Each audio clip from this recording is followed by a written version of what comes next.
எல்லாருக்கும் வணக்கம். இன்னைக்கு வடை வாங்கிட்டு வந்தாங்க. வடை நான் எப்படி சாப்பிட்றேன் பாருங்க. ஒரு ஒரு நேரமும் ஒரு ஒரு மாதிரி சாப்பிடுவேன்.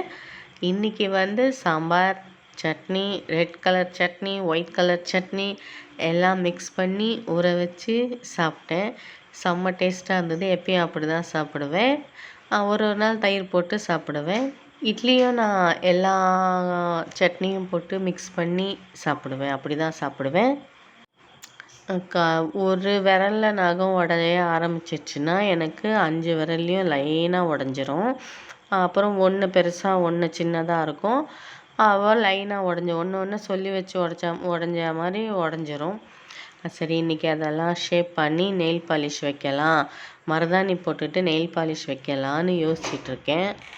நான் சும்மா நெயிலை 2 பக்கமும் ஷேப் பண்ண தான் போகிறேன். அதனால் இவ்வளோ பொருளும் இன்றைக்கி யூஸ் பண்ண போகிறதில்ல. இதுலேருந்து அந்த ஷார்ப்பர் மட்டும்தான் எடுக்க போகிறேன். எடுத்து ஷேப் பண்ண போகிறேன். அந்த 2 ஷார்ப்பரும் ஷார்ப் பண்ணுறதுக்கு சூப்பராக இருக்கும். அதுக்கு முன்னால் இந்த நெயில் பாலிஷ் ரிமூவர் ஜூடியோவில் வாங்கினது. ஒரே ஒரு இது மட்டும் எடுத்து தொடச்சாலே போதும், 5 விரலும் க்ளீன் ஆகிடுது. நல்லா இருக்குது. இது மட்டும்தான் நான் அங்கேருந்து வாங்கினதில் எனக்கு பிடிச்சிருக்கு. நான் யூஸ் பண்ணுறேன். பொண்ணும் இது தான் யூஸ் பண்ணுவாள். ஒரே ஒரு பிட் எடுத்து தொடச்சாலே போதும், நல்லா க்ளீன் ஆகிடுது. நான் இப்போ வெறும் கையில் வைக்கிறேன் அப்படின்னா அந்த ப்ரௌன் நெயில் பாலிஷ் வைப்பேன். இதுவும் ஜூடியோவில் வாங்கினது தான். இப்போலாம் எங்கள் வீட்டில் நிறைய பொருள் ஜூடியோ பொருள் தான் இருக்குது. மருதாணி போட்டு வைக்கிறதுனால இந்த ஒயிட்டு போடுவேன். அப்போ கொஞ்சம் அந்த மருதாணியோட கலரும் இந்த ஒயிட் பெயிண்ட்டும் சூப்பராக இருக்கும். இந்த ஷார்ப்பர் 2 ஷார்ப்பரில் சில்வர் கலர் ஷார்ப்பர் கொஞ்சம் விலை கூட, ஆனால் அது நல்லா இல்லை. இந்த ஷார்ப்பர் 30 ரூபா 40 ரூபா அவ்வளோதான். ஆனால் இது ரொம்ப நல்லாவும் இருக்கும், நல்லா இது பண்ணும். நான் உங்களுக்கு மருதாணி வச்சேன்னா காட்டுறேன் எப்படி இருக்குது அப்படின்னு. காலையில் கொஞ்சம் ஒரு ஒரு வேலையாக முடிச்சுட்டே வரணும். நான் எந்திரிச்ச உடனே எந்த வேலையும் பார்க்க மாட்டேன். எனக்கு டைம் இருக்காது. சமையல் பண்ணிவிட்டு பசங்களை கொண்டு போய் ட்ராப் பண்ணிவிட்டு வந்ததுக்கப்புறம் தான் நான் ஒரு ஒரு வேலையாக பார்ப்பேன். அப்போ தான் எனக்கு சரியாக இருக்கும். நான் வேலையும் பார்த்துக்கிட்டு இதுங்களும் கிளம்பிட்டு இருக்கும்போது பார்த்தோன்னா நமக்கு செட் ஆகாது. டிஸ்டர்பன்ஸாக இருக்கும். அவங்களுக்கும் தொல்லையாக இருக்கும், நமக்கும் தொல்லையாக இருக்கும். அதனால் கொண்டு போய் இதுங்களை விட்டுட்டு தான் நான் வீட்டில் வேலை பார்ப்பேன். பெட்டு தட்டுறது எல்லாம் ஒன்றும் செய்ய மாட்டாங்க. அப்படியே எந்திரிச்சு அப்படியே கிளம்பிருங்க. இன்னொரு விஷயம் பாருங்கள், ஏசியை ஆஃப் பண்ணல, அப்படியே கிளம்பிடுச்சுங்க. சொர்க்கம் எங்கே இருக்குதுன்னு பார்த்தீங்கன்னா ஏசியில் தான் இருக்குது. நரகம் எங்கே இருக்குதுன்னு பார்த்தீங்கன்னா கட்டுற கரண்ட்டு பில்லில் தான் இருக்குது. நான் அவ்வளோவா ஏசி யூஸ் பண்ண மாட்டேன். ஏன்னா பாப்பா போடுறச்சு அப்பப்போ உட்காந்துப்பேன். எல்லா வேலையும் அப்பயே முடிச்சுப்பேன். துணி மடிக்கிறது, துணி தைக்கிறது, இந்த வேலையெல்லாம் பாப்பா ஏசி போடும்போது நான் அங்கே உட்காந்து பண்ணிப்பேன். மற்றபடி எனக்குன்னு நான் தனியாக ஏசி போட்டுக்க மாட்டேன். இன்றைக்கி பசங்களுக்கு லஞ்சுக்கு புளி சாதம் தான் செஞ்சேன். டிஃபன் எதுவும் செய்யலை. சாரி, இந்த புளி சாதமே வடை வச்சு சாப்பிட்லான்ட்டு செஞ்சேன். ஆனால் சின்னது எடுத்துகிட்டு போகல புளி சாதம், அதுக்கு பிடிக்காது. ஆனால் வடை வெறும் வாயிலே சாப்பிட்டு காலி பண்ணியாச்சு. காலையில் வடை பசங்க சாப்பிட்டும் போயிட்டாங்க. நான் இந்த சிப்ஸ் பேக்கெட் வச்சு புளி சாதம் சாப்பிட்டுட்டேன். சிப்ஸு புளி சாதத்துக்கு கொஞ்சம் மேட்சாக இருக்கும். மீன் ஃப்ரை, முட்டை ஃப்ரை, சிக்கன், மட்டன் தொக்கு, சிக்கன் 65 இது எல்லாமே புளி சாதத்துக்கு சூப்பராக இருக்கும். ஆனால் இன்றைக்கி எதுவும் இல்லை. ஒரு நாளைக்கு 2 தடவை இல்லைன்னா 3 தடவை நான் வீடு பெருக்குவேன்.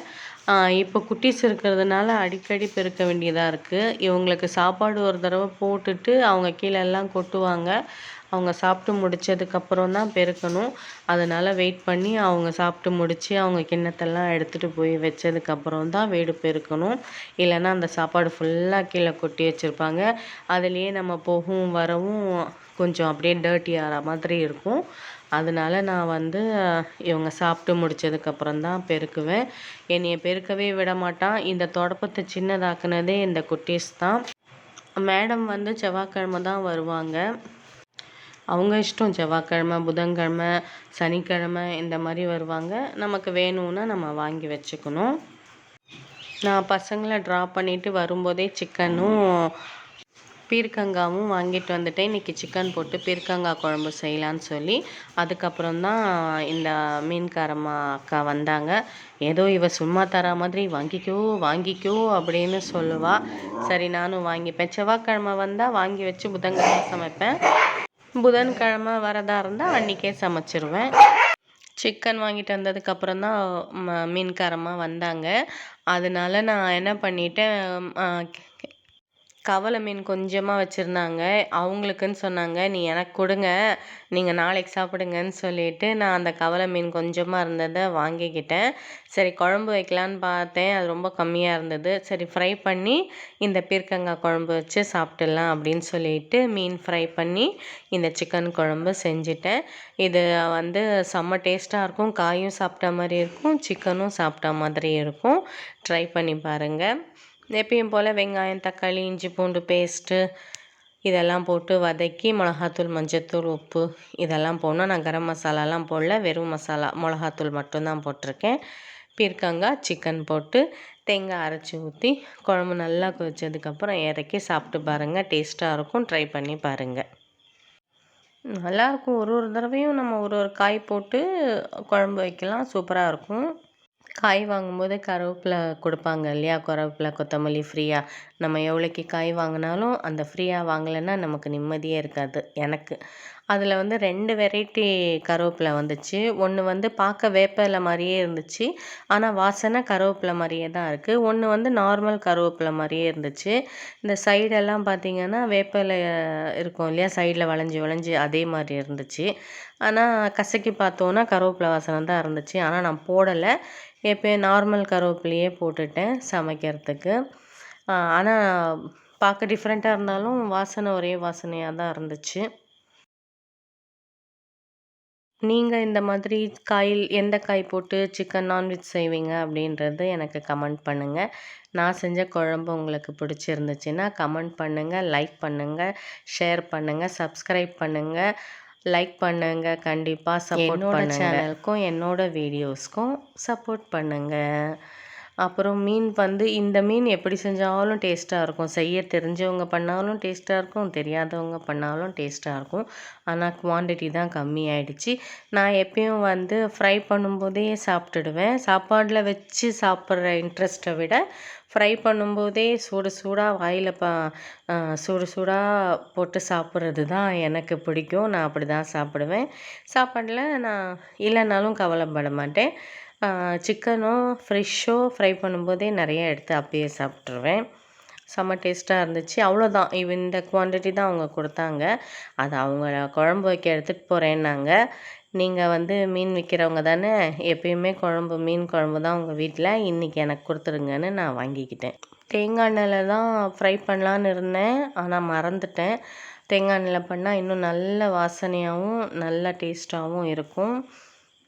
அதுக்குள்ளே நம்ம ஆளுக்கு நெடி வருது, புகை வருது, கோல்டு வருதுன்னு புலம்புனாப்புல, பசிக்குதுன்னு சொன்னார். சரி அதுக்குள்ளே பப்பாளி கட் பண்ணி கொடுத்துரு, நான் சாப்பிட்டுறேன் அப்படின்னு சொன்னாங்க. நான் சாப்பிட மாட்டேன் பப்பாளி. ஆனால் இந்த பழம் ரொம்ப நல்லது உடம்புக்கு. ஆனால் இப்போ வர பழம் முதல்லலாம் பாட்டி சாப்பிடும்போது பார்ப்பேன், நிறைய அதில் சீடு இருக்கும். இப்போ வர பழங்கள்லாம் அவ்வளோவா சீடு இருக்கிறதில்ல, டேஸ்ட்டும் கம்மியாக தான் இருக்குது. இப்போது நடுவில் ஒரு கை வரும் பாருங்கள், அது ஏன் வருதுன்னா நான் நிறைய வேஸ்ட் பண்ணுறேன்னா தோல்லையே எல்லாமே போயிடுதான், நான் நிறைய வேஸ்ட் பண்ணி போடுறேன்னா திட்டிக்கிட்டே இருந்தாங்க. நான் சொன்னேன் இந்த தோலோடு சாப்பிடுங்க அப்படின்னு சொன்னேன். ஆமாம் ஆமாம், நீ நிறைய வேஸ்ட் பண்ணுற, தோலோடு தான் சாப்பிட்ணும், சாப்பிடுங்க வெட்டுற வேலை மிச்சம்னு. அவன் எப்பயும் அப்படி தான் சொல்லுவாங்க. எந்த பழம் கட் பண்ணாலும் நீ நிறைய தோல் வேஸ்ட் பண்ணுற, காய் சீவுனா கூட நீ நிறைய வேஸ்ட் பண்ணுற அப்படின்னு சொல்லுவாங்க. பப்பாளி கட் பண்ணி முடிச்சாச்சு, சாப்பாடு ரெடி ஆயாச்சு.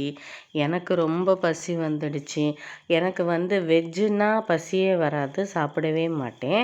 நான்வெஜ்ஜுன்னா ஆளாக நான் தான் சாப்பிடுவேன். அதுவும் சாப்பாடு சூடாக இருந்துச்சுன்னா யார் சாப்பிட்றீங்க இல்லைலாம் நான் கேட்க மாட்டேன். நான் ஆளாக போட்டு நான் சாப்பிட்ருவேன். சாப்பாடு, குழம்பு, மீன் 3மே சூடாக இருந்துச்சு. சூடாக ஆளாக நானே சாப்பிட்டுட்டேன். இந்த வீடியோ உங்களுக்கு பிடிச்சிருந்ததுன்னா சப்போர்ட் பண்ணுங்கள் ஃப்ரெண்ட்ஸ். ஏதாச்சும் குறை இருந்தாலும் சொல்லுங்கள், நிறை இருந்தாலும் சொல்லுங்கள். நீங்கள் என்ன பண்ணுவீங்க, என்ன சமைப்பீங்க, எப்படி சமைப்பீங்கன்றதையும் கமெண்ட் பண்ணுங்கள். வாங்க சாப்பிட்லாம். நன்றி, வணக்கம்.